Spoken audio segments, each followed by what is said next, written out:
In Chile, the candidate from Pro Dignidad coalition, Gabriel Boric, won the presidential runoff with over 55% of the votes in his favor. In the United States, studies revealed that the Pentagon concealed the real number of civilian casualties from its attacks in Asian regions. The government of Lebanon asked the United Nations to change its approach to Syrian refugees.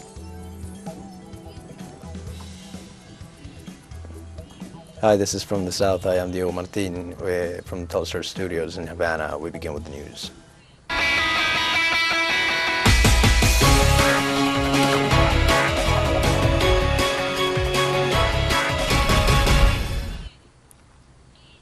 And in Chile, the candidate from Pro Dignidad coalition, Gabriel Boric, has been elected president of the nation with over 55% of the votes in his favor. Until now, with the 99.9% of the votes counted, Gabriel Boric leads with 55.87% against José Antonio Cast, who follows behind with 44.13%. The two candidates have very different government policies. On the one hand, the winner, Gabriel Boric, a 35-year-old congressman, lawyer, and former student activist who ran for the Pro Dignidad coalition, is a candidate uniting social, democrat, and progressive forces of the country, while on the other hand, the far-right candidate of the Christian Social Front, José Antonio Cast, a 55-year-old lawyer and former congressman who is known for his praise of Augusto Pinochet's dictatorship and his opposition to abortion and LGBTQI rights.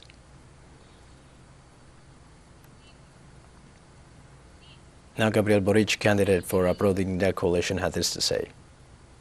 Gabriel Boric of the Pueblo Dignidad coalition is the candidate uniting social democrat and progressive forces of the country, seeking to ensure that Chile does not move even more to the right.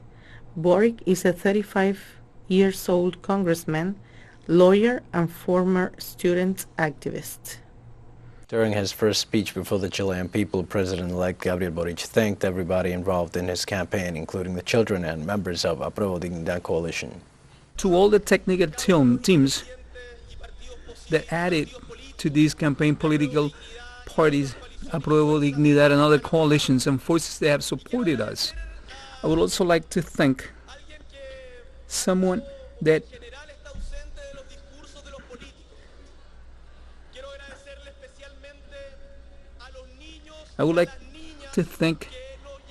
children that had filled our hearts with love all through this journey.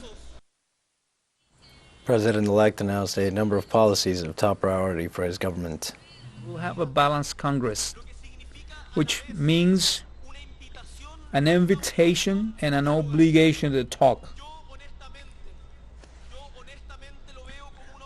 Honestly, I see this as an opportunity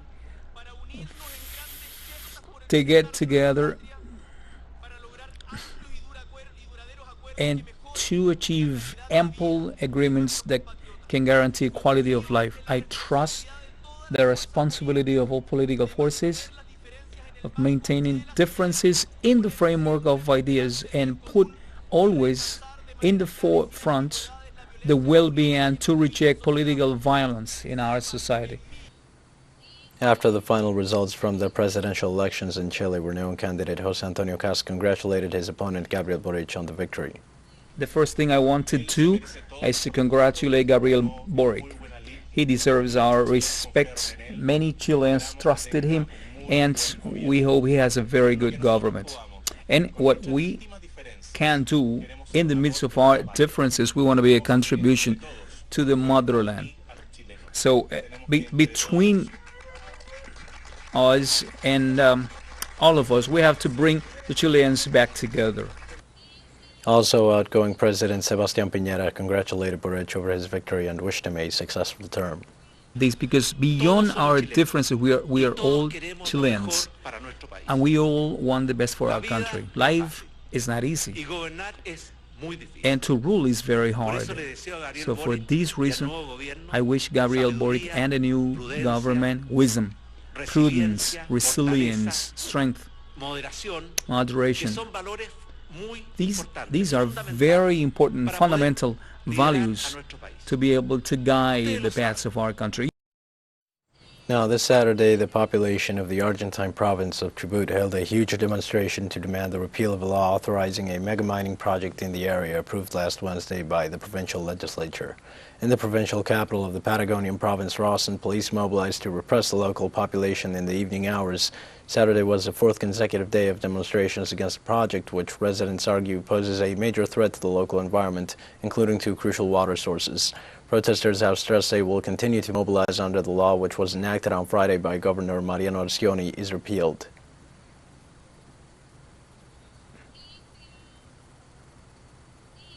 Leaders of the three unions linked to the fishing sector of the province of Chubut announced a strike at the ports of Rawson and Madrid until the government repeals the mega mining project law. The move accompanies a decision of other state sectors unions to take strike action. We stand for the struggle that the Chubutense people is bringing against mega mining. We are also in total disagreement with the withdrawal of mega mining because it is a problem that will affect us. We have come to offer our support as a union, and we are present here as well as the other state unions that are here. In this context, Nora Cortiñas, human rights activist and leader of the Mothers of Plaza de Mayo, expressed her solidarity with the people of Chubut against the mining project. The mothers condemn all repression against the people of Chubut and defend the people on the land, saying no to mega mining. We want the water for us. Water is more valuable than gold. We continue to support the people of Chubut, and we tell Arcioni to stop repressing the social protests being carried out over these past days. We'll be right back after this very short break. Don't go away.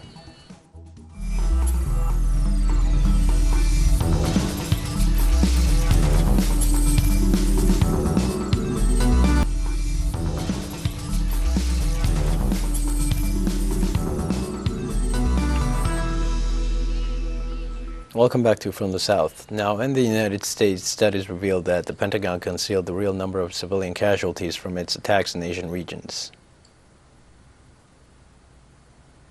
According to the article titled Hidden Pentagon Records Reveal Patterns of Failure in Deadly Airstrike, the actual number of casualties from these attacks was much higher than the 1,417 fatalities reported by the U.S. military in Iraq and Syria, and the 188 reported in Afghanistan.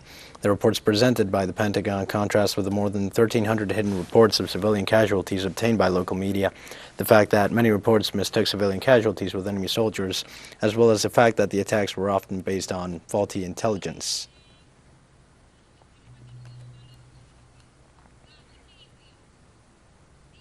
Signatories to Colombia's 2016 peace accords were forced to leave the area where they had settled after the signing of agreements due to the lack of security guarantees for them and their families. From Bogotá, our correspondent Hernán Tobar has the details. These images show the departure of more than 30 families from the territorial space for resettlement and training Urias Rondon Berrera El Yari in the municipality of La Macarena, department of Meta, to Don Sello in the department of Caqueta, where there are already 40 families who have been individually displaced. But what caused the forced displacement of these peace signatories? This displacement is due to the fact that the government has not been able to guarantee the permanence and lives of the peace signatories in El Yari. There are 31 families, 61 people who are being displaced today. The humanitarian caravan carrying former combatants and their families was attacked by unidentified gunmen who opened fire. There is a truck burning and their lives and those of all other signatories who are accompanying them are at risk. We call on the international community, the social movements, the international community to defend peace, not to abandon us. Colombia and the international community cannot allow the violent to destroy Colombians' dream of peace. A familiar situation had already occurred the previous year, when about 110 peace signatories and their families were forced to leave the territorial space of Ituango due to the presence of paramilitaries in this region of Antioquia department, to which is now added the new incident in the department of Meta. The absence of security guarantees from the government for the signatories of the peace agreement is evident. It is important to highlight that these forced displacements is due to the lack of comprehensive implementation of the peace agreement, especially with regard to safeguarding the security of former combatants. The government does not protect them in any way and instead sponsors forced displacement. The Presidential Counselor for Stabilization and Consolidation offered a statement on the incidents that took place in El Yari, offering a particular version of the events and assured that the security of former combatants is a priority for the Ivan Duque government. We were advancing in the way they chose with the support of the United Nations and the Ombudsman's office. A couple on a motorcycle attacked one of the vehicles without any consequences for any of the occupants. At this moment, the public forces, the army, and the police are accompanying them, and very shortly the transfer will be restarted with absolute security. According to the Institute for Development and Peace Studies, so far this year 44 peace signatories have been assassinated. Since the signing of the agreements in 2016, the figure exceeds 290. teleSUR, Bogotá, Colombia. Hundreds of members of the migrant caravan that departed from the southern Mexican state of Chiapas in October marched this Saturday in Mexico City to commemorate International Migrants' Day. Protesters marched along the emblematic Reforma Avenue in the center of the Mexican capital, carrying banners with slogans such as "Migrating is not a crime and nobody is illegal, down with the walls, borders," as well as the LGBTQI community also migrates, seeking respect and freedom. The demonstrators rallied outside the U.S. Embassy in the city to demand respect for their rights. So far, this caravan has traveled more than 1,600 kilometers through Mexican territory, seeking to reach the United States, where its members hope to improve their living conditions. Along the way, the numbers of people making up the caravan have fallen, as many have accepted the Mexican government's grants to humanitarian visas and provide employment opportunities.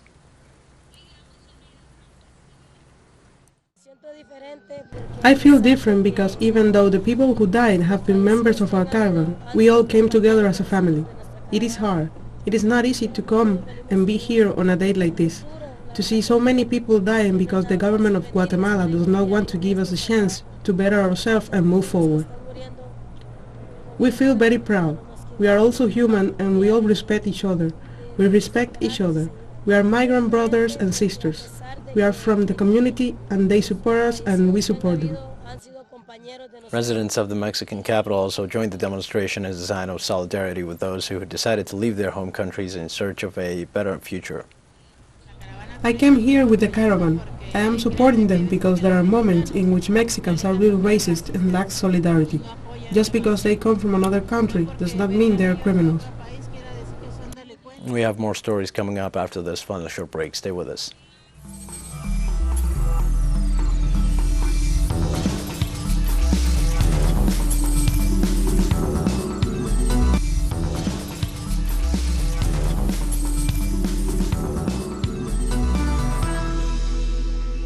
The government of Lebanon asked the United Nations organization to change its approach to Syrian refugees. During a meeting between the President of Lebanon, Michel Aoun, and the Secretary General of the International Organization, Antonio Guterres, Aoun stressed the importance of this decision in order to encourage refugees to return to their villages and homeland. Meanwhile, Guterres indicated that the political leaders in Beirut do not have the right to divide and paralyze the nation, while highlighting that the President of the Republic must be a symbol of unity. He also considered that next year's parliamentary elections are key to choose a way forward. This meeting takes place within their framework of the official visit of Guterres to Lebanon called Nation of Cedars. This visit that began on Sunday will last 3 days.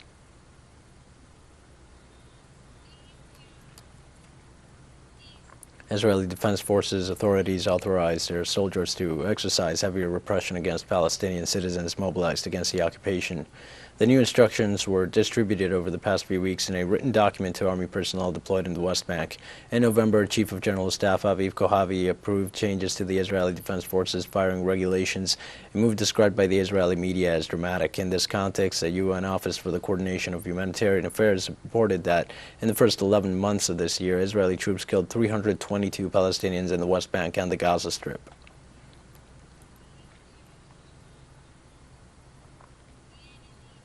The Vatican examines a report that points to 251 cases of abuse in the Spanish church. The Vatican sent to the Congregation for the Doctrine of the Faith, run by Spanish Cardinal Luis Ladaria, a report on the situation of sexual abuse in the Church in Spain to proceed according to current canonical norms. The Holy See reacted after local media made available a report that includes members of religious institutions accused of abuse of minors affecting 31 dioceses and 31 orders. Investigations are carried now in some of them. The report keeps classified personal details of victims to guarantee their anonymity. Yet the press handed it in on the Vatican so those affected can make a statement if they so desire.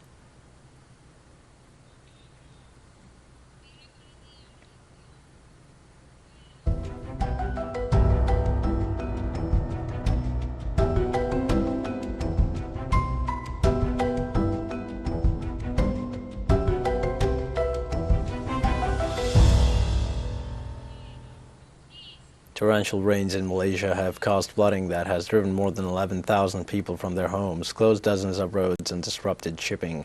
Downpours since Friday have caused rivers to overflow, submerging many urban areas and cutting off major roads, leaving thousands of motorists stranded. According to authorities, there are more than 30,000 flood victims across 8 states and territories of the country.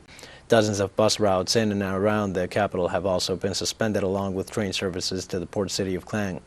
More than 66,000 personnel from the police, army, and fire department have been mobilized nationwide to help rescue people stranded by the floodwaters and take them to shelters.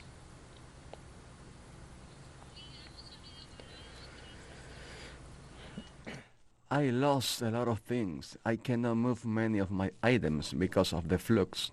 I found some fridge and they are upside down. Even the washing machine is upside down.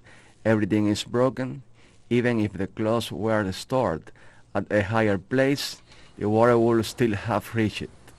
We've come to the end of this news brief. Remember, you can find these and many other stories on our website at teleSUR English. You can also follow us on social media. We're on Facebook, Twitter, Instagram, and Telegram. For the teleSUR English, I am Dio Martin. Thanks for watching.